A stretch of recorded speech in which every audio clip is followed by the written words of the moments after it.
First இது கொஞ்சம் இன்ட்ரெஸ்டிங்காக இருக்கும். ஏன்னா முதல்ல நான் வந்து மேதகு படம் ஸ்டார்ட் பண்ணும்போது பார்த்தீங்கன்னா 1 மந்தில் ஷூட்டிங் போனோம். ஒரு வேன் ஆக்சிடெண்ட்டு. நான் பைக்கில் போயிட்டுருக்கேன். ஒருத்தன் வேன் டோரை திறந்துட்டான் டக்குன்னு. நின்றுட்டு இருந்த வேன் டோரை திறந்து, இன்றைக்கி அந்த தழும்பு கையில் இருக்கும். வேன் டோரை திறந்து எனக்கு ஆக்சிடெண்ட்டு. இந்த நீ இது வந்து ஃபுல்லாக விலகிருச்சு.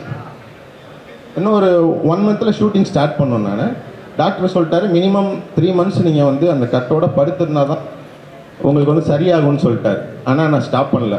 ஃபஸ்ட்டு தான் விழுந்துச்சு. தமிழ் தேசியத்துக்குன்னு முதல்ல ஒரு படம் எடுக்கணும்னு ஆசைப்படும் போது அடி முட்டியில்.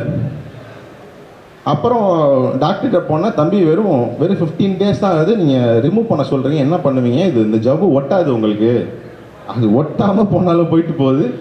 நான் முடிவு பண்ணிட்டேன், இதை நான் விட்டேன்னா திரும்ப யாரும் வரமாட்டாங்க டெக்னீஷியன்லாம், இந்த படத்தை எடுத்தே ஆகணும்னு சொல்லிட்டு அந்த படத்தை ஷூட்டிங் ஃபுல்லாகவே பார்த்தீங்கன்னா நான் ஒரு ஸ்டிக்கு வச்சு தான் அந்த படமே எடுத்திருப்பேன்.